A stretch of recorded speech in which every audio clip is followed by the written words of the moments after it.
welcome back to our series Useful Phrases and Idioms Part 6. Okay, so in today's video, I brought other useful phrases and idioms for you that will help you to sound like a native speakers. Alright, so most of the time, native speakers always use idioms in their casual conversation. So improve your English with these expressions and make sure try to use it in your daily life if you have a chance so you won't forget them.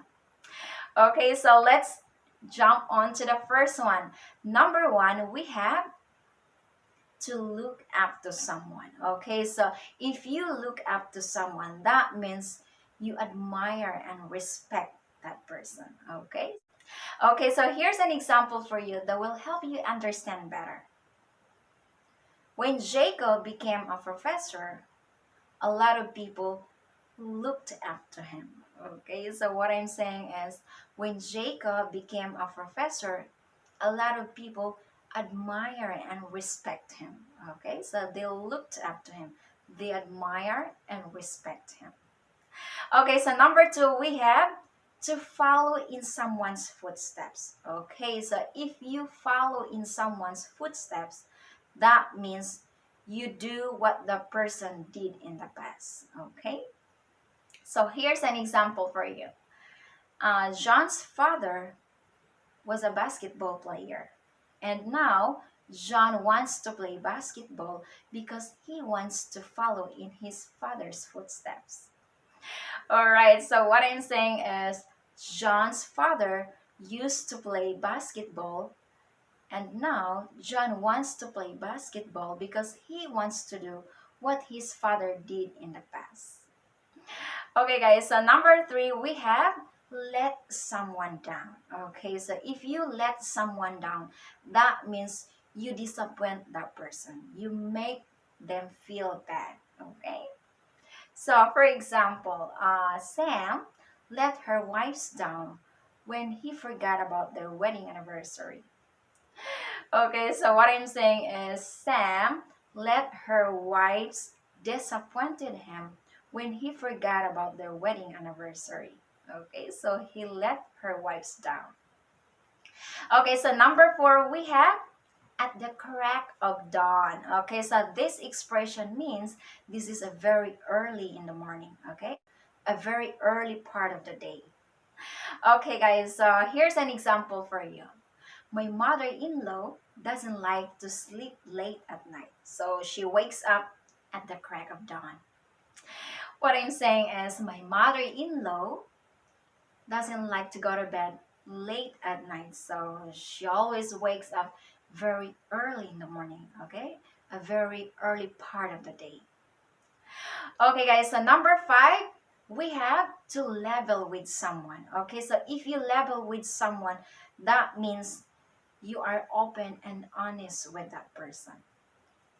Okay, so for example, in a relationship, it is really important to level with your partner. Okay, so what I'm saying is in a relationship, it is really important to be honest and open to your partner to avoid any circumstances or any arguments. Okay, guys, so number six, we have in the nick of time. Okay, so this expression means at the last possible moment, okay, before deadlines or begins or ends. Okay, so just in time. For example, Monica arrived at the conference room in the nick of time before the meeting begins. Okay, so what I'm saying is Monica arrived at the conference room just in time before the meeting starts. Okay, so number seven, we have in the twinkling of an eye. Okay, so this expression means it is a very short amount of time. Okay, so it is very quickly. Okay, for example, my aunt sold her crabs at the public market day in a twinkling of an eye. Okay, so what I'm saying is my aunt sold her fruits and vegetables at the public market day in a very short amount of time. Okay, she sold them very quickly. Okay, guys, so number 8, we have to have a big head. Okay, so if you have a big head, that means you think that you are superior to other people. Okay, you think that you are better than everyone else. Okay, so here's an example for you that will help you understand better. After Mary won the Miss Universe pageant, she had a big head. Okay, so what I'm saying is, after Mary won the Miss Universe pageant, she thought that she's better than everyone else. Okay, so she thought that she was more beautiful than everyone else.